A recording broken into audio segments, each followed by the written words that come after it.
Hello, and welcome to Carden IT Services Guide on how to use Microsoft Teams for seamless communication across your organization. Microsoft Teams is available for all Microsoft Office 365 users. Installation. If you don't have Microsoft Teams already installed on your device, you'll first need to go to portal.office.com. Log in using your Office 365 credentials.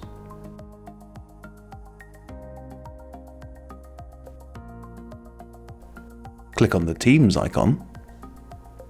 This will take you to the web version of Teams. To download the desktop version, click on the Get App icon shown here. This will start the download of the desktop version of Teams. Once the download is complete, open the downloaded file and the installation will begin.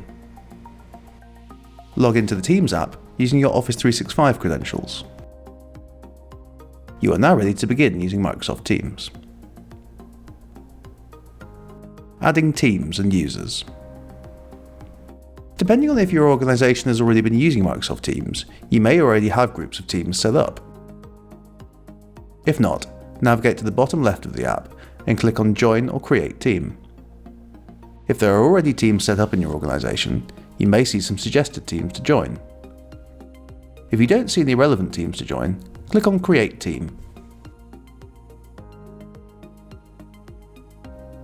Under Privacy, you can choose whether it is a private or public team.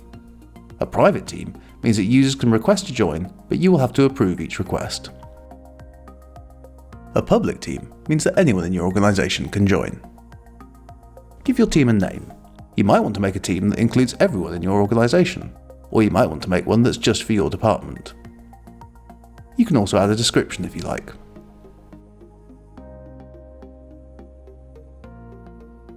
The next screen lets you add members to your team. Team members' permissions can be set to member or owner.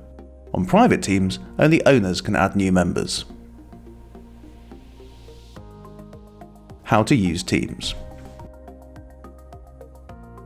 If you use other team chat tools like Slack, or even commercial messaging apps like WhatsApp, most of the features of Microsoft Teams will already be familiar to you. You can chat and send pictures, GIFs, and videos to individuals or groups within your organization. But there are a few key differences that take advantage of Teams' integration with other Office 365 apps. For example, you can access your Outlook calendar from within Teams. Simply click on the calendar icon on the left-hand side. Or if you click on Files, you'll see you can access your OneDrive account.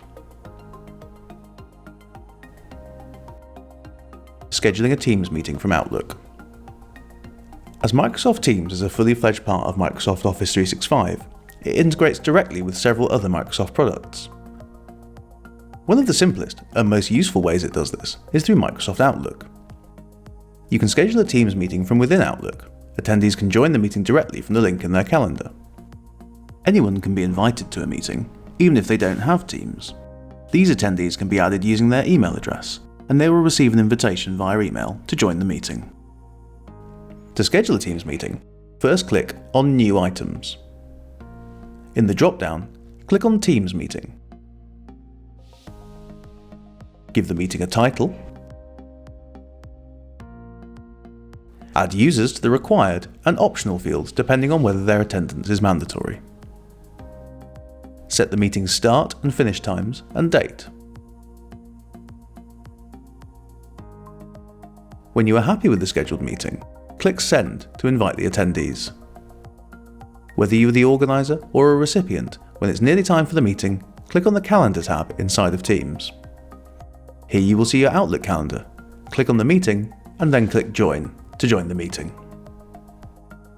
This also works in reverse.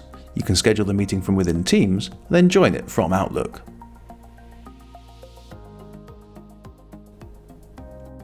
Calls in Teams.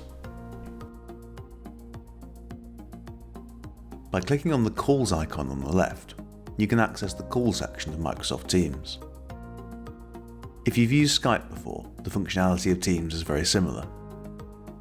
From this screen, you can call any of the contacts in your organization individually, or you can make a group and have a conference call. Calls through Teams to other Teams users are always free. If you have a webcam, you will also have the option to make video calls.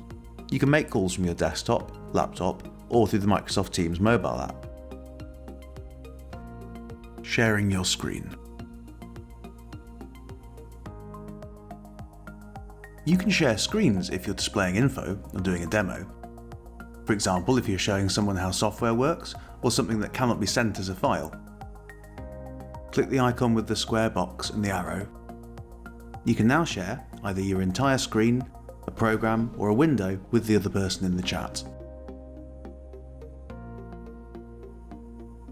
Sharing files. By clicking on the link icon at the bottom of the chat window, you can share a file from OneDrive directly into the conversation.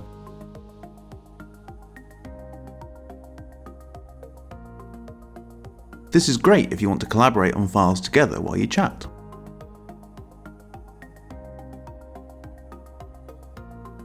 Enabling guest access.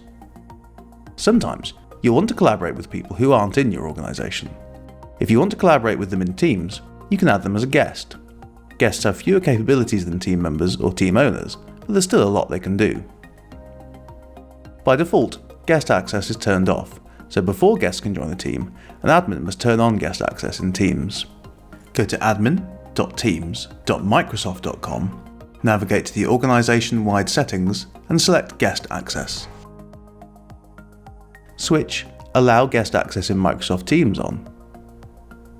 You can individually adjust permissions for calling, meetings and messaging for all guests. After you've changed these settings, click Save. Team owners will now be able to add guests. How to add a guest.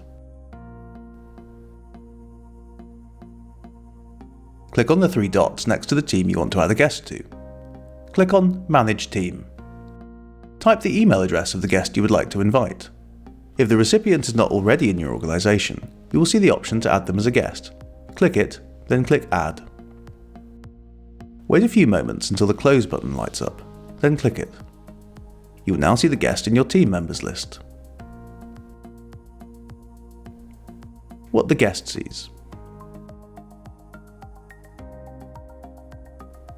The guest will receive an email with an invitation to join your team. If they do not have a Microsoft account, they will need to make a new account, which is free. They will need to make the account using the same email that the invitation was sent to. The guest can either download the desktop or smartphone Teams app, or they can use it via a browser. We hope this video has given you a good overview of using Microsoft Teams for your day-to-day office communications. There are hundreds more features and integrations within Teams that can bring a real boost to the productivity of your organisation, so take the time to really explore it. If you're a Card and IT Services customer or would like some more advice on how to best utilise Microsoft Teams within your business, speak to your account manager today, who can book a training session. Thank you.